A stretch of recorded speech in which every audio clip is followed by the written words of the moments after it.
पाहिजे आपण पाचवा अर्थ काय केलं होतं सिद्ध सिद्ध परमेश चिन्ह सिद्ध हे विशेषण घ्यायचं आणि त्याचे सगळे विशेषण सिद्ध हे विशेष घ्यायचं आणि त्याचे सगळे विशेषण सिद्ध कशा आहे तर सांगितलं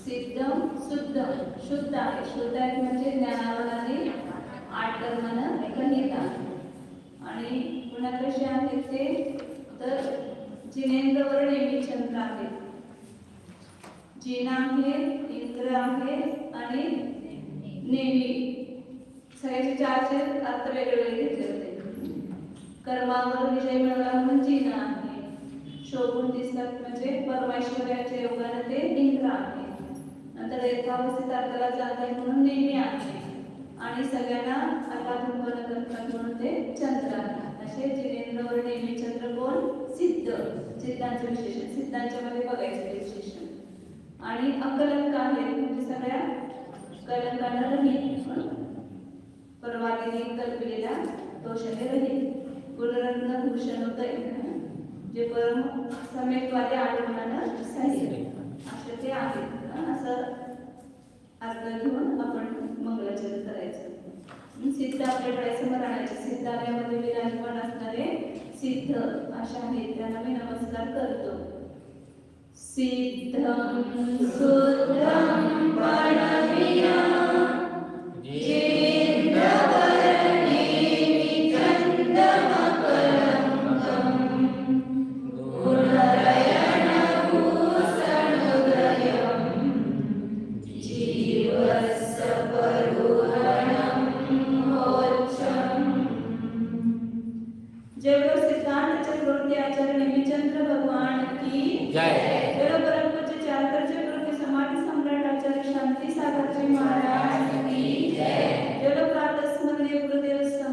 प्रणविना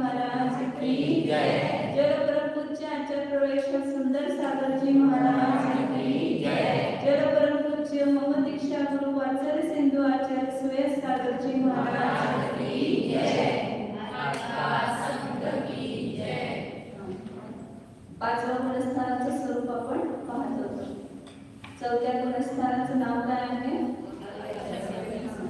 म्हणजे त्याचं स्वरूप अविरत सम्यदृष्टी आहे तर तो कसा आहे अविरत सम्यदृष्टी कुणाला म्हणायचं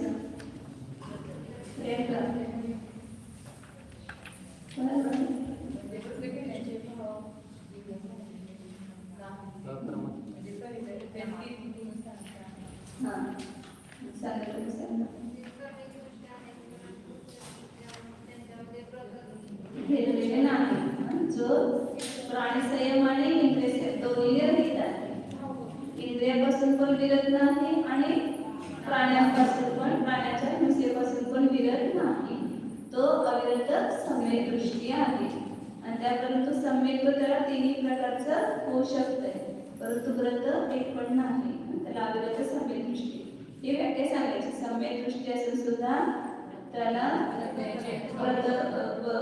व्रतानं रहित आहे किंवा असंयमी आहे त्याला अविरत सम्यक दृष्टी म्हणतात आणि तिथं चौथ्या गुणस्थानामध्ये कोणत्या विषयांचा उदय आहे का अविरत आहे तो अप्रत्यय विषयाचा उदय सात प्रकृतींचा उपशम शैशोक्षम आहे परंतु अप्रत्यक्षणावरून कशायचा म्हणजे सगळ्याच उदय पुढचं अप्रत्यक्षणावर सगळ्याच उदय आहे परंतु मुख्यतः ते अप्रत्यक्षण कशाच्या उदयामुळे अविरती भाव आहे विरत भाव नाही संयमी नाही नंतर पाचवं गुणस्थान पाहिलं आपण पाचव्या गुणस्थानामध्ये पण सम्यक्त्व आहे आणि ते चौथ्यापेक्षा एक काय म्हणतात ग्रेड वाढली त्याची काय वाटतं तिथं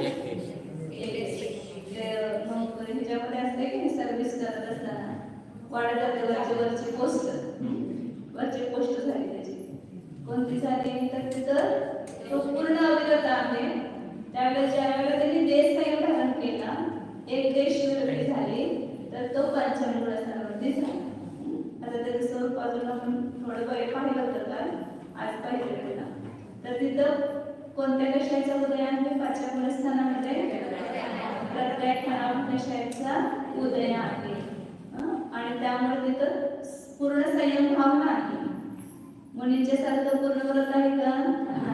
तो घरातच राहतोय, परंतु घरात राहूनच एक देश व्रत पाळतो. थो वतो होती सांगितलं स्तोक व्रत आहे. आता ते स्तोक व्रत काय ते पुढच्या काळात त्याचा खुलासा करणार आहे. जे जो पांचम गणस्थानावरती आहे तो स्तोक म्हणजे थोडं. स्तोक शब्द येतो सागर शास्त्रामध्ये आपल्या. स्तोकचा अर्थ काय होतो? थोडं व्रत आहे. म्हणजे पूर्ण व्यवस्थेचा त्याग नाही, पूर्ण सत्याचा त्याग नाही, आंशिक रूपाने त्यांनी तरस जीवाचे कुठलं केलेलं ते आता घेऊया आपण. तर जे प्रतिमा धारण केले पहिल्या प्रतिमेपासून 11व्या प्रतिमेपर्यंत त्यांना सगळ्या स्तोक व्रत म्हणायचं. स्तोक शब्द याच्यामध्ये आहे ना. गाजर थो वदो होती तदो देश वदो होती पंचम नंबरची काटाकाल वाचली होती ना आपण. तिसा वाचली होती. तिथं आनंतानबंदी अप्रत्याख्यानावरण या 8 कशांचा काय आहे? उदयाभावी क्षय आणि रजवलनाच्या सर्वघाती स्पर्धकांचा पण उदयाभावी क्षय आणि प्रत्येकान कशाचा उदय आणि त्याच्या अनंतानबंदी प्रकृती त्यांच्या सर्वस्तरूप उपशम असताना जो त्या जीवाला काय झालेला आहे? देशविरोधी रूप भाव झालेला आहे. तो देश संयम आहे. देश संयमाची व्याख्या तुम्हाला याच्यामध्ये दिली असेल, नोट्स मध्ये पण आहे.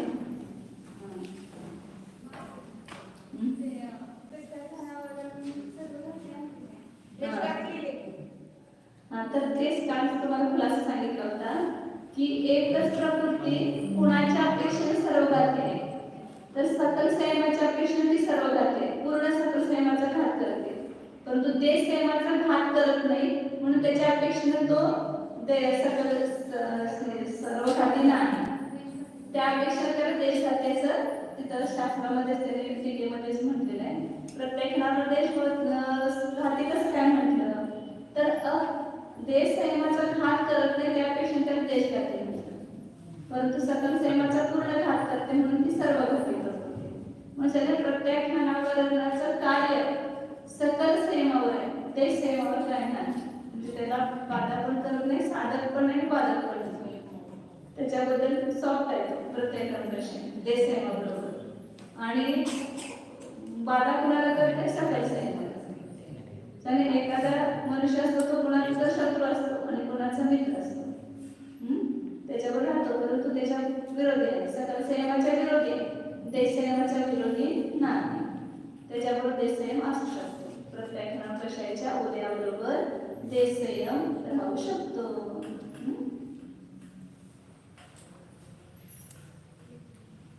इथं 36 पानावर आहे बघा याच्यामध्ये.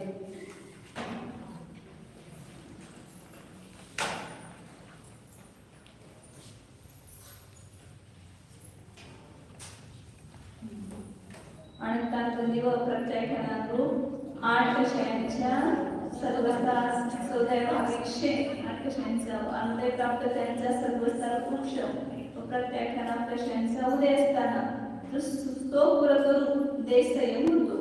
त्यास देश संयम देशविरोधी पुरस्कार म्हणतात. हे काही त्याचे व्याख्या ती पाठ करायची.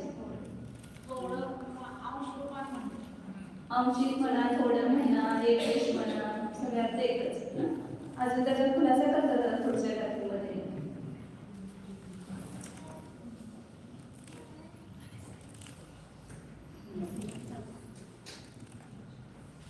31 नंबरची गाथा आहे. जो तसवहाव विरदो अविरदो तह यथा वरवहाओ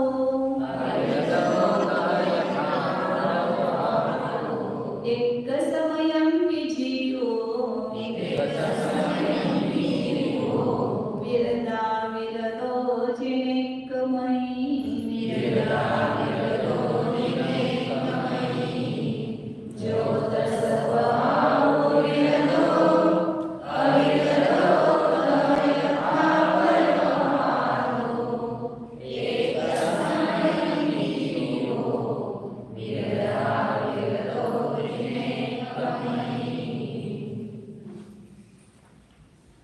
जो तसव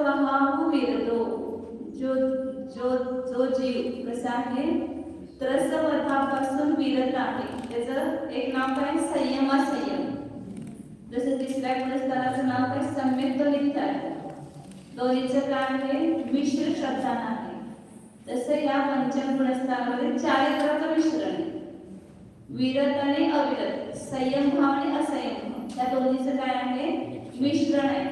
पूर्ण संयम रूप नाही, परंतु कोणता संयम आहे त्याच्याजवळ पंचम गुणस्थानावरती जीव जो झालेला आहे त्यांनी त्रसवधापासून विरत आहे.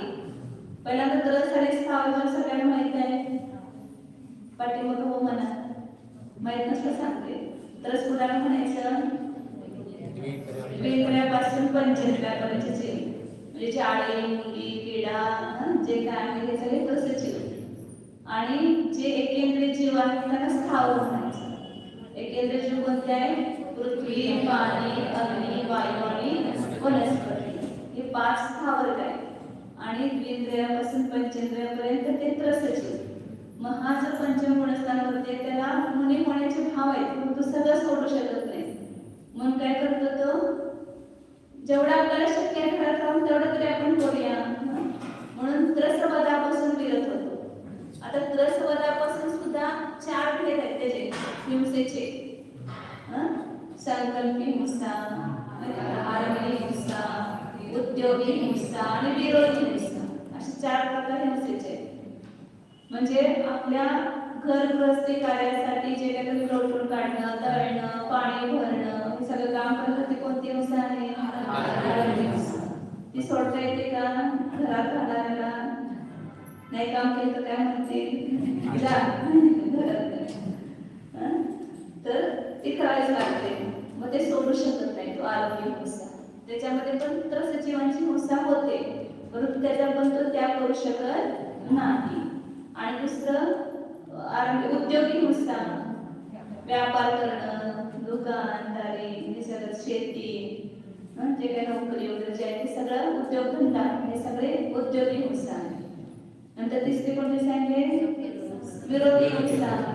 विरोधी हिंसा म्हणजे कोणी शत्रू आपल्याला वार करून आला तर त्याचा आपल्याला मुकाबला करावा लागेल आपल्या देशाला वाचवण्यासाठी, किंवा आपल्या स्त्रीवर कुणीतरी शिलाचं त्याचा घात करावा लागला तर त्याचा प्रतिरोध करावा लागेल, तर त्याला काय म्हटलेलं विरोध. हा स्वतःहून कुणाला मारायला जाणार नाही. किंवा राजा वगैरे पण होते ते सुद्धा सम्यदृष्टी आणि देशसैन्य होते वरती असायचे, तर ते स्वतःहून कुणावर लढाई करणार नाहीत आपल्या देशाचं हे करण्यासाठी. परंतु कोणी शत्रूने जर आक्रमण केलं तर त्याचा प्रतिकार ते करतात, त्याला विरोधी हिंसा म्हणायचं. नाहीतर विंच वगैरे चावलं त्याला मारण्याची हिंसा नाही, ती संकल्पी हिंसा आहे. पुढे चौथी सांगितली संकल्पी हिंसा. संकल्प हिंसा म्हणजे मी ह्या जीवाला मारतो, अशा प्रकारे मनामध्ये भाव ठेवून जे मारलं जातं त्याला म्हणायची संकल्प हिंसा. मग आपण प्रत्यक्ष सांगते विंच आम्हाला चावतं म्हणून काय करतो, मी जीवाला मारतो म्हणूनच त्याला मारतात. ती संकल्प हिंसेमध्ये येते. सापाला मारणं, विंचूला मारणं, मुंग्याला मारणं, झुरळ मारणं, याच्या कोणत्या हिंसेमध्ये येणार? मग तिथं मुंग्या झाले तर काय करतो आपण, सगळं लगेच रॉकेल ओतायचं, नाहीतर औषध पावडर टाकायची, मग सगळ्या मुंग्या मरूनच जातात. ज्या झुरळ आहे त्यात ते औषध लावायचं, ते सगळे झुरळ सगळे रात्री मरून पडतात. म्हणजे सगळे कोणती हिंसा आहे की हा जो हार प्रतिमा झालेवरती जो आहे तो ती हिंसा करत नाही, संकल्पी हिंसा. म्हणून सांगितलेलं आहे की हिंसा करावीच लागू नये, अशा प्रकारे आपण आपलं हे पाहिजे वागणं, आचरण, स्वच्छता. काय सांगितलं अहिंसा धर्मासाठी स्वच्छता आवश्यक आहे. घरात जेवढी घाण होईल तेवढी जीवांची उत्पत्ती जास्त होते. म्हणून शुद्धता आणि स्वच्छता हे आपलं खरं व्रत आहे त्याचं. म्हणजे दररोजच्या दररोज झाडणं, पुसणं, स्वच्छ ठेवणं सगळं, कपाट वगैरे सुद्धा वरच्यावर आपण पुसायला पाहिजे. ते धुळा व्हायच्या अगोदरच त्याला पुसलं आपण तर पुन्हा धुळा झाला मग काय होणार, त्याच्यामध्ये जीवाची उत्पत्ती होणार आणि मग ते पुसणार आपण, मग काय होणार, सगळे किडे लागतात घरात आणि मग काढणार जाळे आपण, मग काय होणार, ते सगळे जीव मरणार नाही.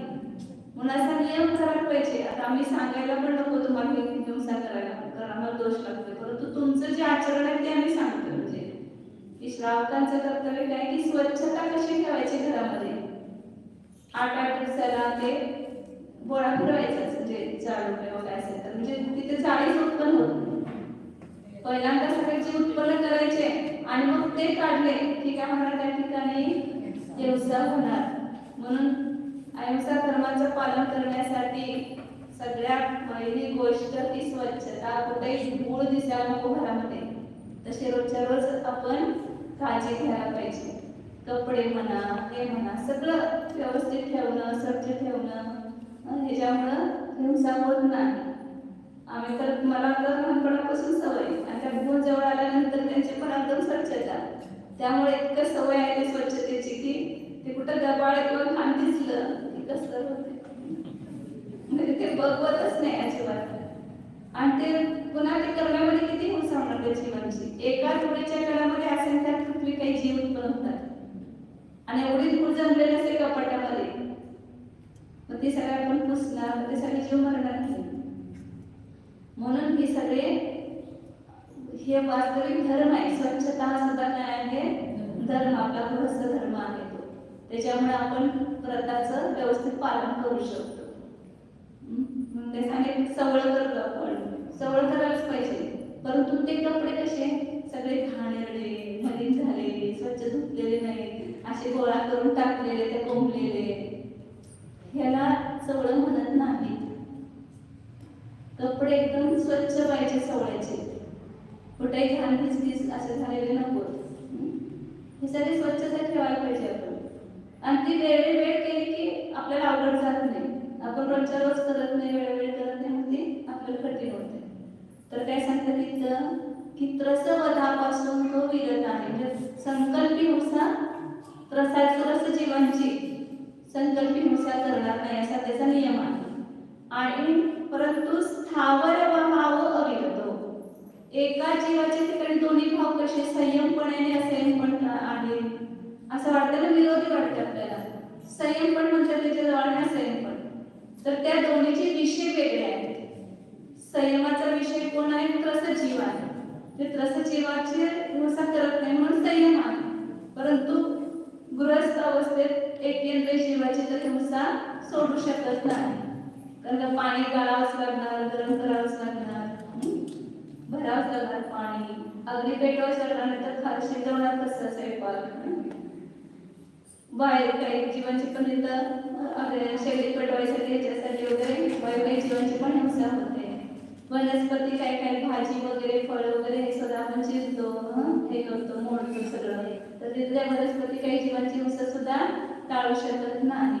ह्या 5 स्थावरकायांच्या वधापासून तो विरत झालेला नाही, म्हणजे त्याला सोडलेलं नाही.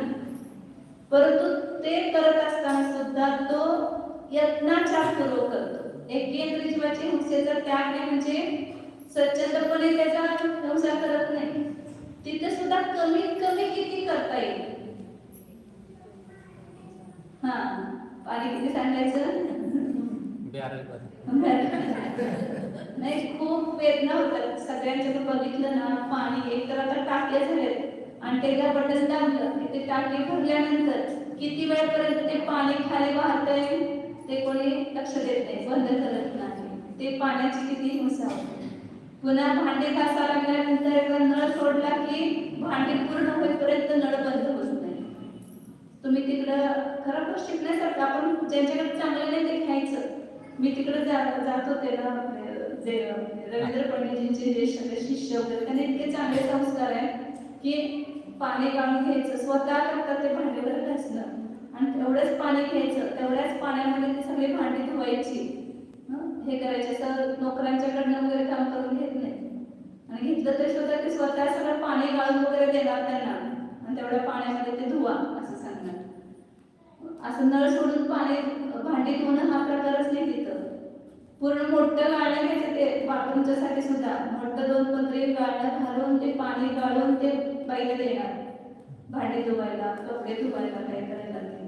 आणि कायम ते नळाला पिशवी कधी असणार त्यांचं, प्रत्येक वेळा ते पाणी गाळूनच ते पाणी घ्यायचं, पुन्हा ते गाळण्याची जिवाळी करून ते वाळत घालायचं.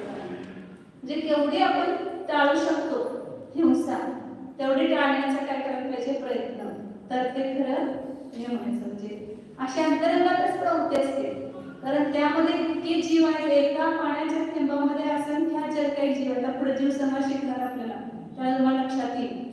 एकेका कणामध्ये असंख्य पृथ्वी काही जीव, एक अग्नीची ठिणगी आपण पेटवली, असंख्य जल काही जीव उत्पन्न झालेले. एक जीव नाही, असंख्य जल काही जीवाची हसा होते. मग त्याला मग अग्नी पण किती पेटवायची. मग ह्या सगळ्यासाठी आपल्या घरामध्ये कमीत कमी आरंभ करायचा. आज आम्हाला चौका करायचा म्हटल्यानंतर 5 भाज्या बनवायलाच पाहिजे. हे एकदम चुकीच्या गोष्टी. एक भाजी तुम्ही किती वेळा बघितलं, सगळेजण कोण कोण किती भाज्या खातो, 1 किंवा 2 जण एकच भाजी कोण कोण सगळेजण खातात. मग सगळ्यांना चालणारे कॉमन असते तशी एकच भाजी बनवायची. एकाला चालत नाही एकाने दुसरी, परंतु एवढे आयटम बनवायचेच नाही, त्याच्यामुळे किती हिंसा होते. आपण एवढे आयटम, ते उपीट पण करायचं, थालीपीठ पण करायचं, शिरा पण करायचं, खीर पण करायची. हे सगळे आयटम बनवण्यामध्ये काय होते, खूप जीवाची हिंसा होते. ते करताना आपल्याला वेळ गेला तो गेला, आपली काही जीवाची हिंसा झाली, पुन्हा ते भांडी तेवढी होतात भरतात, ते भांडी धुवायला पुन्हा ती हिंसा. म्हणजे किती आपण थोडं करायचं, व्यवस्थित करायचं. एक भाजी, एक भात, भाकरी एवढं झालं की सगळ्यांचं पोट भरते. परंतु आपण हे सगळं करायलाच लागतं असं वाटतं आपल्याला. ते ज्वारीचं पण काम करायची असते, तांदळाची पण काम करायची असते, काय सगळं आयटम बनवायला रोजच्या रोज सगळे बनवायचं. आज एक बनवायचं, उद्या एक बनवायचं, परवा एक बनवायचा.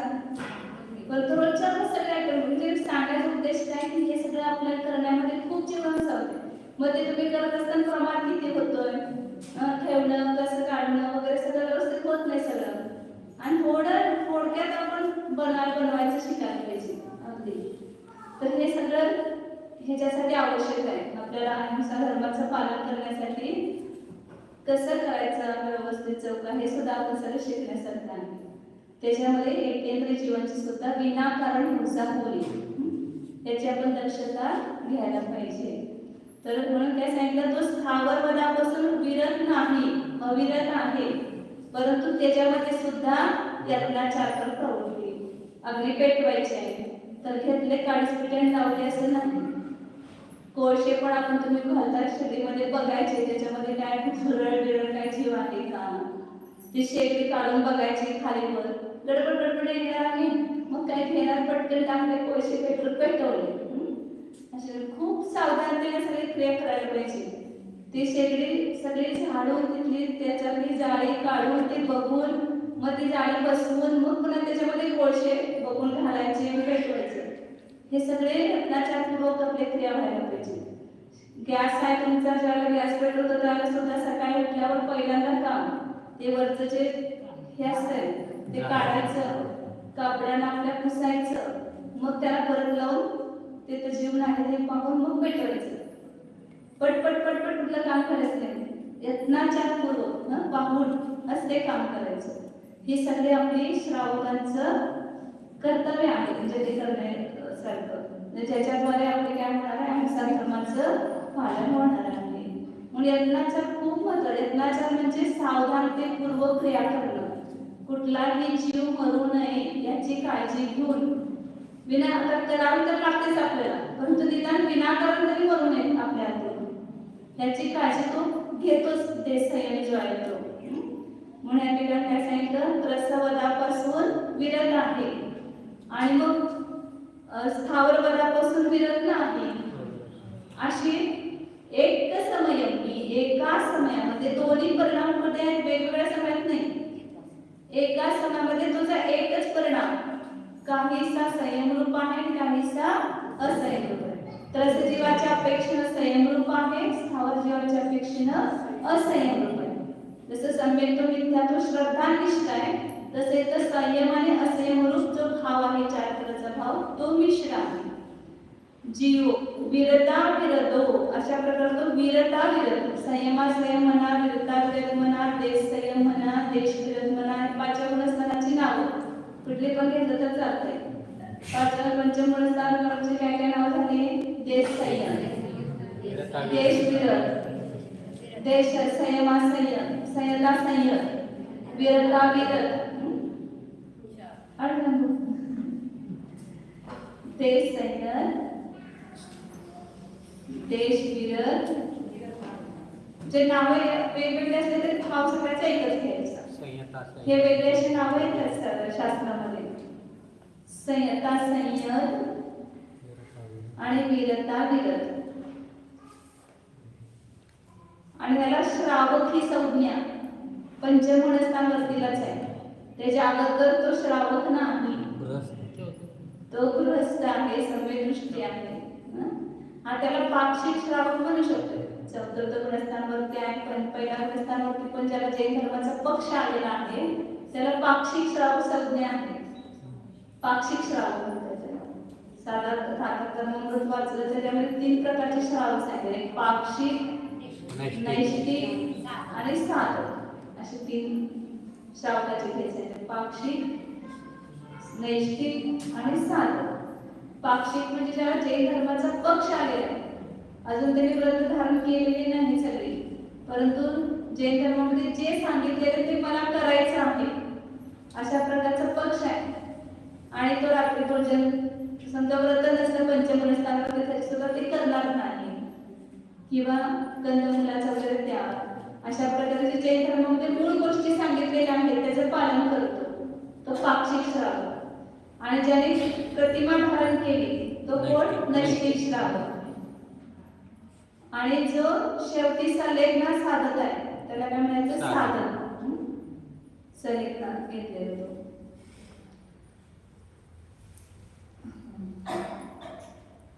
तर आता इथे आपलं आचमनस्थानावरचं स्वरूप पाहत होतो. त्याच्यामध्ये ते शेवटी एक विशेषण ठेवलं आहे, जिनेकमयी. त्याची एक जिनेंद्र भगवंतामध्येच श्रद्धा आहे. हे जिनेंद्र भगवान हेच वास्तविक, हेच माझे देव आहे, त्यांनाच तो इष्टदेव मानतो, त्यांच्यावर श्रद्धा नाही. मग जिनेंद्र भगवंतांनी जे सांगितलेलं त्याच्यावर सुद्धा काय असणार? त्याची श्रद्धा असणारच. जिनेकमयी शब्द आला ना गाथेमध्ये, त्याच्यावरून त्याचं सम्यक्त्व प्रकट होते, म्हणजे प्रकाशित होतं की हा पंचमनस्थानावरती सुद्धा कोण आहे? सम्यक दृष्टी आहे. कारण का ज्याची जिनेंद्र भगवंताच्या वचनावर श्रद्धा आहे तो सम्यक दृष्टी, यापेक्षा तो सम्यक दृष्टी आहे. मग हे पंचमनस्थानावरतीचे किती लेवल सांगितले?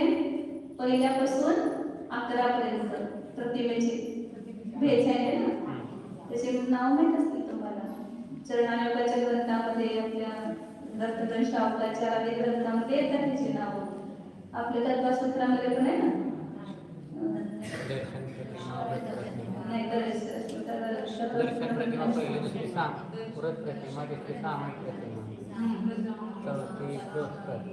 पहिली कोणती आहे? दर्शन प्रतिमा. दर्शन प्रतिमेमध्ये काय आहे फक्त थोडक्यात सांगतो तुम्हाला, कारण हे सगळं डिटेल ग्रंथ चरणायोगाचे आपण ज्याला वाचतो त्याला लक्षात येईल की पहिल्या प्रतिमेमध्ये सम्यक्त्व सहित 8 अंगाचे निरतिचार, 8 मूलगुणांचे निरतिचार पालन करणे. सम्यक्त्व सहित 8 मूलगुणांचे निरतिचार पालन करणे. निरतिचार म्हणजे काय?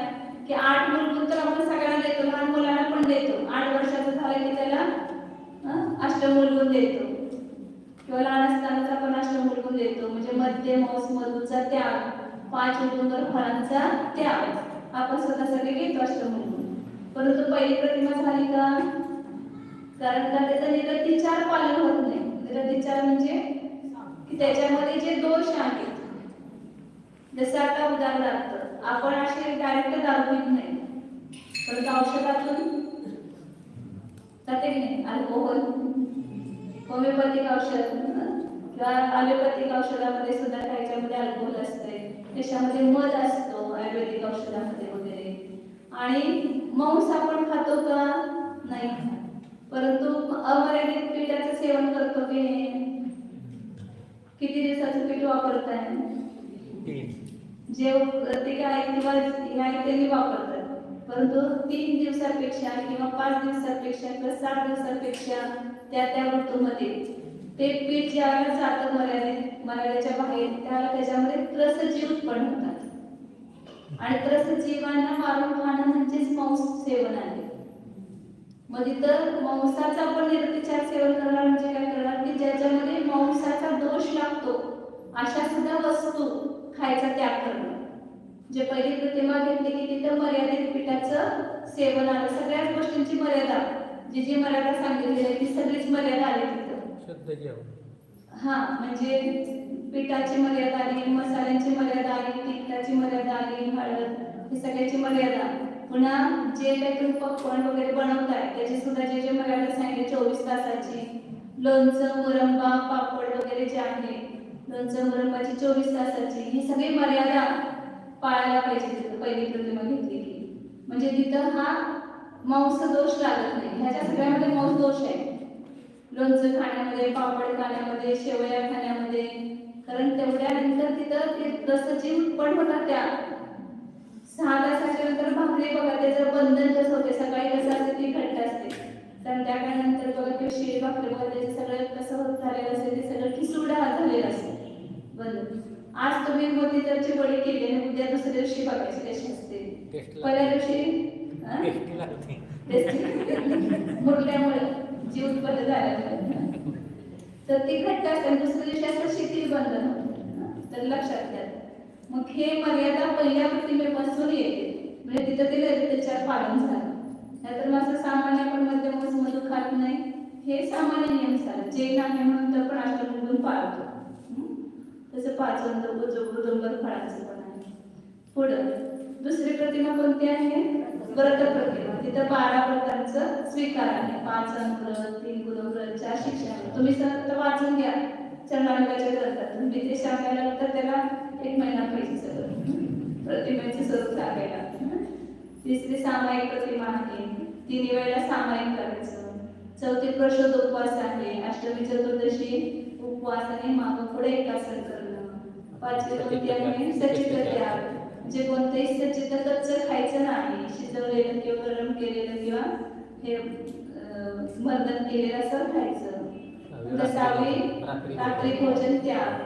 रात्री भोजन तर आम्हाला पण आहे म्हणत तुम्ही, परंतु तिथं रात्री कोणाला जेवण पण वाढायचं नाही.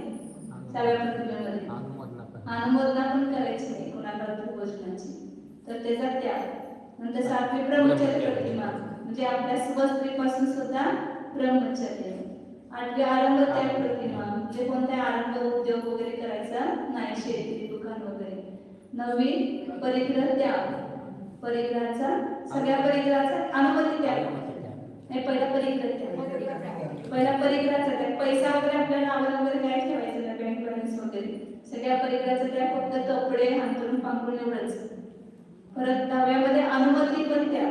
9व्यामध्ये तो अनुमती दुसऱ्याने देऊ शकत होता, स्वतः परिग्रह वापरत नाही, परंतु दुसऱ्या घरातल्या लोकांनी काही विचारलं समजा तर त्याला त्याची अनुमती होती, परंतु ते अनुमती पण देत नाही. तर ते 10वी प्रतिमा झाली. म्हणजे काय नाही, साधू सारखं घरात राहायचं आली तर 10वी प्रतिमेमध्ये. आणि 11व्या प्रतिमेमध्ये तर उत्कृष्ट त्याग. मग ते तर घरात पण राहू शकत नाही 11व्या प्रतिमा झाली. शुल्लक शुल्लिका हे सगळे आणि आलिका पण आहेत श्रावक, उत्कृष्ट श्रावक, परंतु त्याला उच्चारण महाव्रती म्हणते. कारण जी मुलींची व्रत आहेत तीच आलिकांची सगळी व्रत असतात. जे 28 मुलगुण सांगितलेले आहेत मुलीरचना त्यातले फक्त 2 मुलगुण कमी आहेत. उभारून आहार घेत नाही आणि लग्न राहत वस्त्र नाही, वस्त्र सहित आहे. हे 2 मुलगुण तिच्यामध्ये कमी आहेत. बाकी सगळं आचरण मुलींच्या सारखंच आहे. म्हणून त्याला उच्चारण स्नान फक्त जे 3 दिवस ज्यांची अशुद्धी होते त्यांच्यासाठी स्नान व्रत पण ते पाळू शकत नाही. परंतु ज्याला ते नाही तर त्या स्नान व्रत पण पाळले जातात.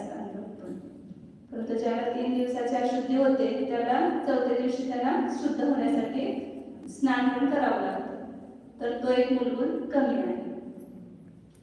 तर अशा प्रकारे सांगायचं की हे पंचगुणस्थानांचे सगळे भेद आहेत.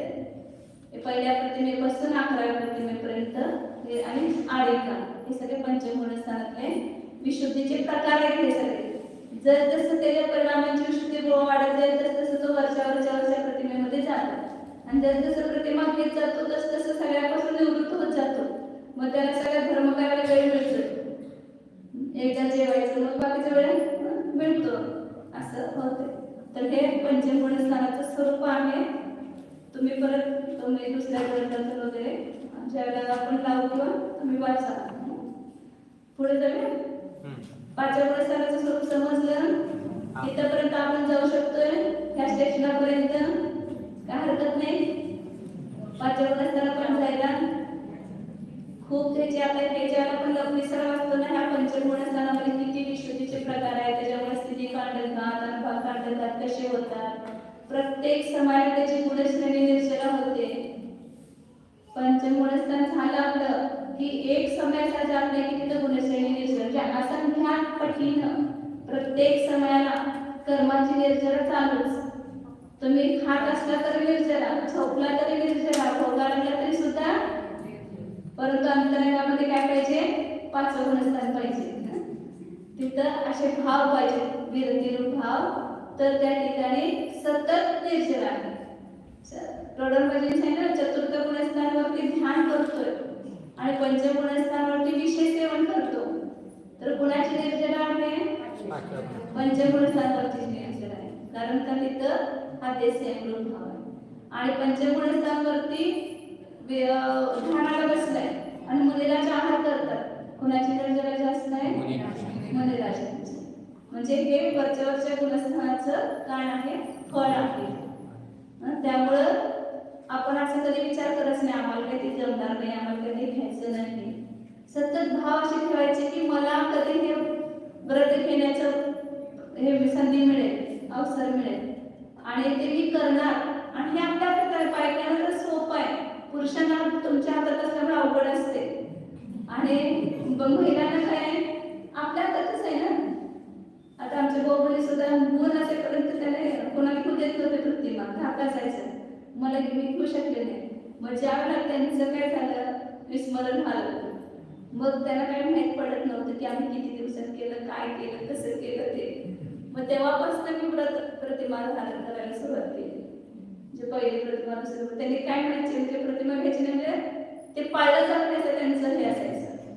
हे प्रतिमेचं पालन आता होतच नाही पंचमकांमध्ये. म्हणून ते प्रतिमा वगैरे काय जात असलं नाटक बिटक काय करायचं नाही. सगळं करायचं शुद्धता, सगळं शुद्ध भोजन करायचं, सगळं शुद्धता पाळत होते. परंतु प्रतिमा धारण करत नव्हत्या आणि त्यांच्या त्या मनाला सगळ्या वेगळ्या होत्या, त्यामुळं ते जमत नव्हतं. परंतु म्हणून काय तुमच्या हातात आहे. तुम्ही स्वतः जर सगळं शुद्ध केलं तर घरचे काही लोक म्हणतात ते शुद्ध करायला तुम्हाला, त्यांना पण सांगायला तुम्ही शुद्ध करून खाऊ घातलं तर स्वतः तुम्हाला पण मिळेल, त्याला पण मिळेल. काय म्हणत बाबी आता दोघांना घ्यायची त्याच्यावर, दोघांना प्रतिमा घ्या म्हणजे होते बरोबर. आणि सोपं आहे तुम्हाला नातेपती दोघं गावात तर एकदम सोपं आहे. शहरात वगैरे थोडं मिळत नाही, तिचं पाणी मिळत नाही किंवा आणखी काय काय हे असतात. परंतु आपल्याला इथे गावात सगळ्या सुविधा आहेत. आपण का प्रमाण करायचा, सगळंच शुद्धच भोजन करायचं घराचं. काय अवघड आहे मग प्रतिमा घ्यायची. हर्षा व्यक्तीचं उदाहरण सगळं लक्षात ठेवा. हेच हर्षा व्यक्ती किती लहान लहान मुलं असताना प्रतिमा घेतली होती, अगदी लहान असताना विसागर महाराजांच्याकडनं प्रतिमा घेतली होती. मग ते आदर्श, उत्कृष्ट आदर्श आपल्या डोळ्यासमोर ते करू शकतात, मी का करू शकत नाही. बाकीच्या संसारामध्ये आम्ही चढावड लावतो, इथं चढावड लावायची. ते प्रतिमा धारण करू शकतात तर मी का करू शकत नाही. म्हणजे माझा प्रमाद आहे तिथं. सगळी सुविधा आहे की का पाठीमागे पडायचं आपण. इथपर्यंत आपण पोहोचू शकतो, ह्या सीडीपर्यंत, ह्या भवात. मग पुढच्या वेळेला पुढची सीडी चढायची. परंतु जिथल्या सीडीपर्यंत आता चढण्याची आपल्यामध्ये योग्यता आहे तिथपर्यंत. आणि एकदा सगळं आपण शुद्धच करायला लागलो की काय अवघड वाटायला लागत नाही. सगळे कपडे सवळ्यातच ठेवायचे, सकाळी का सवळ्याचेच कपडे द्यायचे. त्यामुळे मग काय अवघड वाटत नाही. ज्यावेळेला आम्ही पुढचे पण करायला लागलो ना तर एकदम सोपं. आणि मुलींना आणि त्यागेना आहार करायला तर एकदम सोपं वाटतं, काहीच अवघड वाटत नाही. तर आपण शुद्ध खातो, मग त्यानंतर त्याला शुद्ध आपोआपच मिळते. काल आलं ना पोत्रीचे 10-12 जण प्रतीक आहे त्यांच्या गावात. कधी पण कोणी त्यागी गेले की त्या तयार असते चौकात त्यांचं. आता एवढं की शेगडीचं तिकडं नाहीये, म्हणजे गॅसवर चालते सगळ्यांना, त्यामुळे गॅसवर करतात ते. परंतु सगळं सवळ्याचं शुद्ध भोजन त्या ठिकाणी 9 वाजता जरी मुलीला कोणी गेले, आमच्या इथे विद्यासागर महाराज होते ना शिकायला, भाऊ कोणी पण गेले तरी ते निरोप पाठवला नाही, काय केलं नाही. म्हणजे काय करत नाही. 9 वाजता तिथं पोहोचले, त्यांनी लगेच पाणी दिलं, आलं होतं. आमच्या इथे सुद्धा 2 तास झालं होतं. विद्यासागर महाराज सांगून आले, आमचं दोघं त्यालाच होतं. त्यामुळे ते आले की पाणी दिलं, त्यांचा हात झाला. असं 2-4 वेळेला झालं. म्हणजे कोण अचानक आले की त्याला लगेच मिळालं. मग हे खरं आहे, मुलींना पण तो खरा आहे की आपल्यासाठी बनवणार, त्यामध्ये त्यांना तो आहार द्यायचा. तर हे पंचगुणस्थानाचं स्वरूप समजून आपल्या जीवनामध्ये ते गुणस्थान आणायचं, आपलं उतरायचं आहे. तेवढं फक्त शिकायचं नाही. जिथपर्यंत आपण प्रगती करू शकतो तिथपर्यंत ह्या भावात करायची. पुढची गाडी पुढे जाईल, पुढच्या भावात तिथपर्यंत गाडी पुढे ठेवायची. पुढं पंचगुणस्थान वरती जो आहे ते संयमी, त्याचं आगमन कुठून कुठून होते, म्हणजे त्या गुणस्थान कुठून कुठून येत होतो. तर काय सांगितलं, पहिलं गुणस्थानातून एकदम 5व्या गुणस्थानात, म्हणजे मिथ्या दृष्टी आहे. पहिल्या गुणस्थानातून एकदम तो कुठे जातो, 5व्या गुणस्थानात जाऊ शकतो.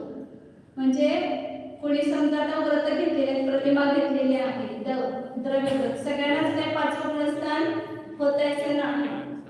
प्रतिमा धारण केली परंतु त्याला अजून सम्यक्त्व झालं नाही, तर तो पहिल्याच गुणस्थानामध्ये आहे. आणि जर त्याने त्याला पुरुषार्थ केला ते द्रव्यव्रताबरोबर सम्यक्त्वाचा आणि कीर्तीचा, तर त्याला एकदम तो पहिल्या गुणस्थानात, म्हणजे 5 लब्धी सांगितले, 5 लब्धी झाल्यानंतर तो एकदम पहिल्या गुणस्थानातून कुठे जाऊ शकतो, 5व्या गुणस्थानामध्ये.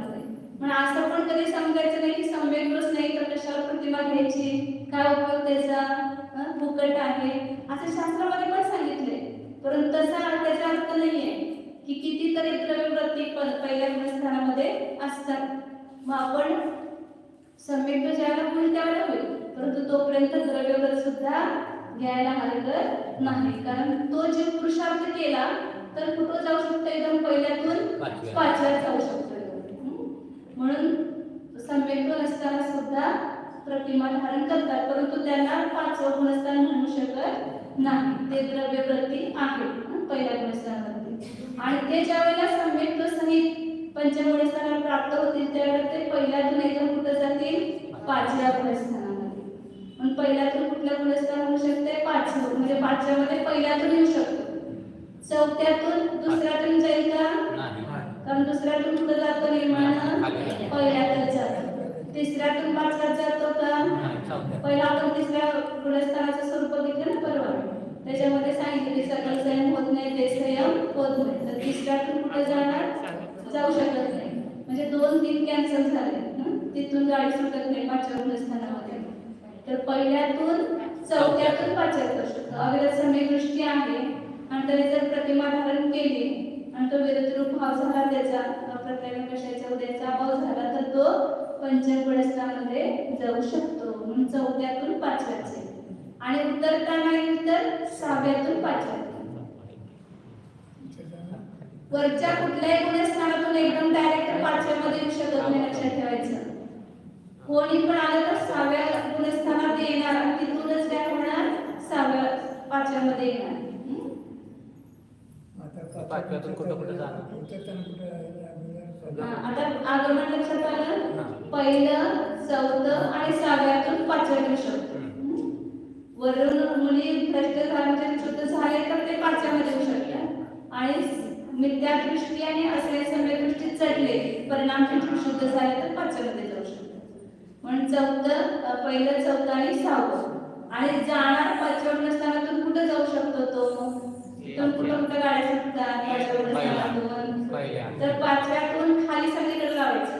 5व्यातून 4थ्यात जाऊ शकतोय, 5व्यातून 3ऱ्यात जाऊ शकतोय, 5व्यातून 2ऱ्यात जाऊ शकतोय, 5व्यातून एकदम डायरेक्ट पहिल्यामध्ये जाऊ शकतो. क्रमाने असं नाही, डायरेक्ट 5व्यातून प्रथम प्रथम सम्यक, तो पहिल्यातून 5व्यात जातो ना, प्रथम सम्यक दृष्टी. मग तिथून चूक झाला की 2ऱ्यात येणार ना. बरं, 5व्या गुणस्थानातले जेवढे खालचे आहेत ना तेवढ्या सगळ्यामध्ये येऊ शकतो. पाचव्यातून चौथ्यात येईल, पाचव्यातून तिसऱ्यात येईल, पाचव्यातून दुसऱ्यात येईल, पाचव्यातून पहिल्यात येईल. 4 3 2 1 असं 4 3 2 1 उतरताना. आणि चढला तर पाचव्यातून कुठं जाणार? 7व्यात जाणार. एकच चढायचे एकच गुणस्थान. पाचव्यातून तो मुनिपद झाला. समजा देशव्रती आहे आणि त्यांनी मुनिव्रत होऊन भावलिंग झालं समजा त्याचं, तर पाचव्यातून कुठं जाणार? एकदम 7व्या गुणस्थानामध्ये जाणार. 6वं हे चढण्याचं गुणस्थान आहे, उतरण्याचं आहे. काळ किती सर? काळ किती? काळ 5व्या गुणस्थानाचं काळ. तर कमीत कमी अंतर्मुहूर्त 5व्या गुणस्थानात किती राहू शकतं? कमीत कमी अंतर्मुहूर्त. प्रथमोपचार समेट झाला आणि प्रथम समेटनंतर परत चूत झाला, दुसऱ्या तालुक्यात पहिल्यात आला तर अंतर्मुहूर्तच राहिला तो 5व्या गुणस्थानात. म्हणजे परिणामच त्याचे कसे झाले तेवढ्या काळापर्यंत. बरोबर. आणि जास्तीत जास्त बोलू नका एक पूर्व कोटीचं आयुष्य कर्मभूमीमध्येच 5वं गुणस्थान होत आहे. भवभूमीमध्ये नरकात देवामध्ये फक्त 4थ्यापर्यंत आहे. बघा किती दुर्लभ आहे हे. ते संयम फक्त मनुष्य भवामध्ये आणि तिरीच्या भवामध्ये होऊ शकतो, परंतु फक्त कर्मभूमीमध्येच होणार. आपण कर्मभूमीमध्ये आपला जन्म झालेला आहे, आर्यखंडामध्ये आपला जन्म झालेला आहे. फक्त आर्यखंडातच होणार, आपल्या खंडामध्ये सुद्धा 5वं गुणस्थान होत नाही. अगदी मर्यादित क्षेत्रामध्येच होत आहे आणि तिथं आपला जन्म झालेला आहे आणि ते आपल्याला मिळालेला आहे. आणि माझी दुर्लभ वस्तू मिळाली असताना आपण हातची सोडायची का? नाही. मी 5वं गुणस्थान प्राप्त करणारच असा संकल्प करायचा. मला व्रती व्हायचंच आहे, हा मोक्ष मार्ग आहे. कोणी काय नाव ठेवलं तर स्वतः तिथं आपण लक्ष द्यायचं नाही, नाहीतर मग आपण आपल्या प्रगती करू शकणार नाही. मग काय सांगितलं? काय सांगत होतो? उत्कृष्ट काळ. तर मनुष्य आपल्या मनुष्य भावाच्या अपेक्षेने सांगितलेलं आहे की 8 वर्ष झाल्यानंतरच तो संयम धारण करू शकतो, व्रत घेऊ शकतो. तर 8 वर्ष कुठून घ्यायचं? गर्भावस्थेपासून. म्हणजे गर्भात आल्यापासून 8 वर्ष. म्हणजे आता आपण जन्मल्यानंतर जे धरतो त्याच्यामध्ये 9 महिने मिसळायचे. 7 वर्ष झालेला मुलगा तर 9 महिने मिसळायचे. 7.25 वर्षाचं झालं समजा तर त्याच्यामध्ये 9 महिने मिसळले की ते पूर्ण 8 वर्षाचं झालं. तर त्यावेळेला तो व्रत धारण करू शकतो. म्हणून 1 पूर्व कोटीचं आयुष्य, 1 पूर्व कोटी वर्षाचं आयुष्य उत्कृष्ट आहे कर्मभूमीमध्ये. मग तिथे 8 वर्ष कमी करायचे त्याच्यातून, तर तेवढा त्याचा उत्कृष्ट काळ. त्याला काय म्हणतात आपण? 8 वर्ष कमी 1 पूर्व कोटी. पूर्व कोटी वर्ष त्याच्यामधून वजा करायचे. काय? 8 वर्ष. 8 वर्षाधिक अंतर्मुहूर्त.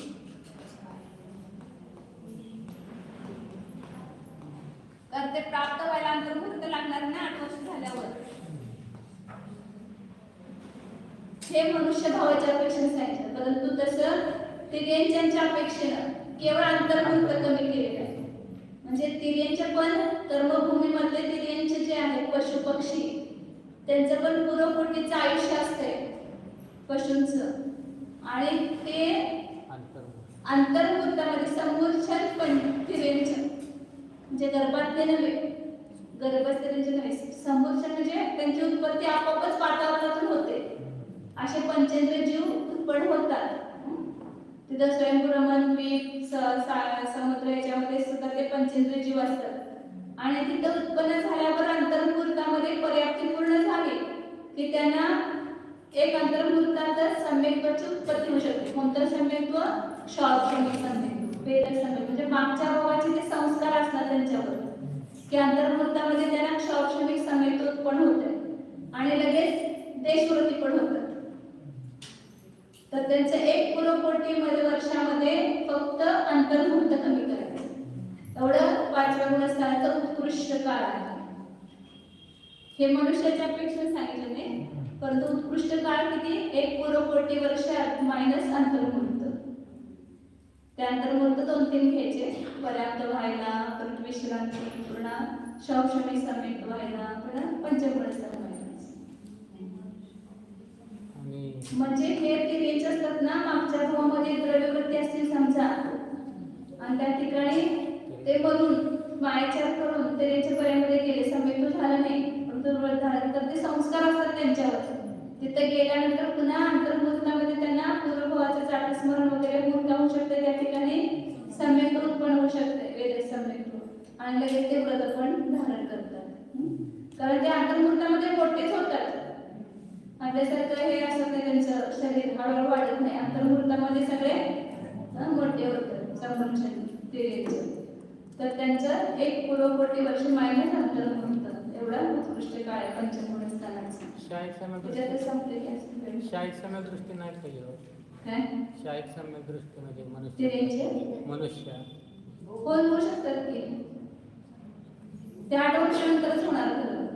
शाहीत सम्यक दृष्टी कोणी देवातून आले मनुष्यामध्ये, जे मनुष्यात शाहीत सम्यक दृष्टीतून देवात गेला किंवा नरकात गेला, तिथून आल्यानंतर सम्यक तो सहित असणार, 4थं गुणस्थान असणार त्याचं, परंतु 5चं गुणस्थान 8 वर्ष झाल्यानंतरच होणार. आधी नाही होणार, आधी होत नाही. 8 वर्ष झाल्यानंतरच तो व्रत करतो, त्याची योग्यता आहे. मुली होण्याची पण योग्यता आहे. ते त्यांच्या काळ जास्त आहे म्हणून ते त्यांच्या वाईट पाहिजे असं नाही. काळाचे काही कमी नव्हते, जास्त होते. जेवढं असणार आयुष्य तेवढं असणार, परंतु होणं महत्वाचं.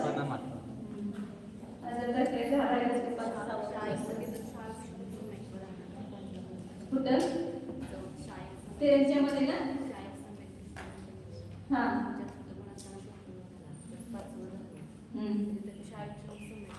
नाही शाहीतच के एकदा शाहीत समेत झालं की ते शाहीतच राहते, सिद्धावलापर्यंत शाहीतच समेत असणार. पुन्हा शावक्षणिक होत नाही, शावक्षणिकातून शाहीत होतो, परंतु शाहीत झाल्यानंतर पुन्हा पाठीमागून कुठं समेत नाही, ते काय म्हणतात अविनाश शाहीत समेत आनंद म्हणतात. ते माझं तुम्हाला सांगायचं राहील, त्याच्यामध्ये शाहीत समेतचा काळ सांगायचा राहिला. शावक्षणिक समेतचं 66 सागर सांगितलं होतं, आणि शाहीत समेतचा काळ किती आहे?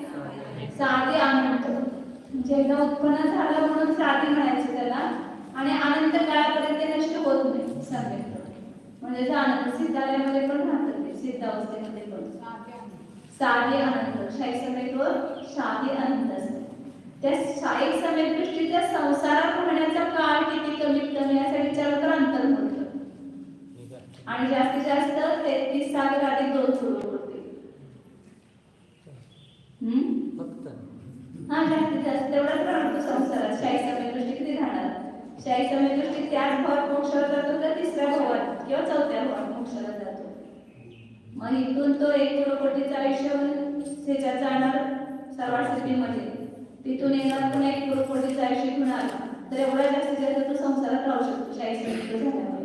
त्याच्यापेक्षा जास्त 2 पूर्वकोटी अधिक 33 सागर. असं तुम्हाला पुढे पुढे असं स्वाध्याय करत राहा, सगळे घेते स्वाध्याय करावं लागले की सगळं करते.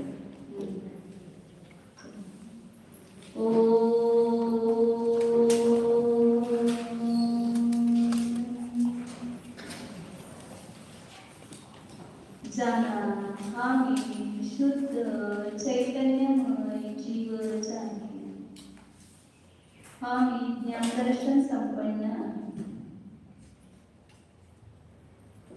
आम्ही मिथ्यादृष्टी नाही, साधन समेत दृष्टी नाही, मिश्रण आहे. हे सगळे पर्याय आहेत. पर्याय क्षणभंगुर आहे, मी अनादि अनंत आहे. मी या सगळ्या पर्यायामध्ये अन्वय रूपाने तोच एकटाच आहे, अनन्य आहे, अन्य नाही. कधी मिथ्या दृष्टी, कधी सम्यक दृष्टी, हे माझे स्वरूप नाही.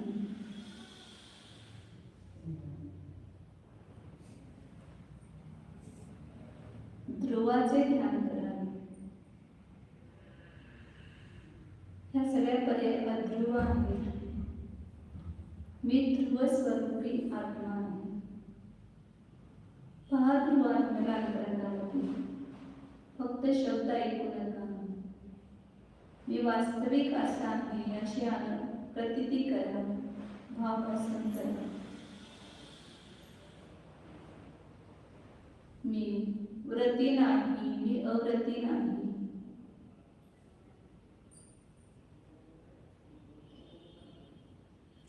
शुद्ध चैतन्य स्वरूप ज्ञानानंद स्वरूप टंकोत्कीर्णनायक स्वरूप शुद्धो एको